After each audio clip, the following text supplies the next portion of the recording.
Deputetja e Partisë Demokratike të Kosovës, Elisa Hoxha, ka deklaruar se kryeparlamentari në detyrë, Glau Konjufca, ka treguar që është i aftë të telkalojë bindjet partijake për të krijuar klimë komunikimi brenda kuvendit. Hoxha ka shprehur se kjo nuk e bën Konjufcën njeriu më të dashur për PDK-n, por sipas saj një njeri i tillë thjesht i bën nder kuvendit. Konjufca thjesht e ka treguar që mund të kapërcej bindjet e tij partijake për të krijuar klimë komunikimi brenda kuvendit të Kosovës, edhe në momentet më të vështira që i kemi pasur aty, dhe kjo nuk e bën as më të dashur për ne, as më të padashur, sepse s'kemi nevojë për ato lloj relacionesh.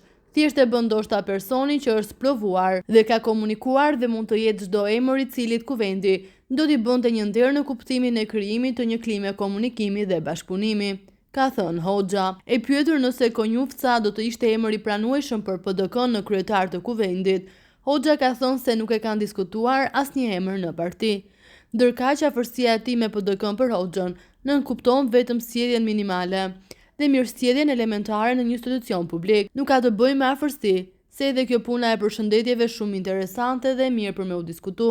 Për me u shqetësu është mos përshëndetja e kurtit, jo për ne, po për ta, sepse ta përshëndetësh dikën në institucion ose në jetën publike nënkupton sjelljen minimale apo mirësjellje elementare.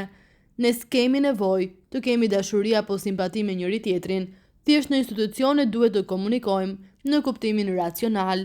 Mund të kemi betejë ose mendime të ndryshme, por proceset e njëjta për të gjitha betejat duhet të balancohen dhe të peshohen, dhe në momentin që marrin shumicën duhet t'i respektojmë, ka shtuar ajo.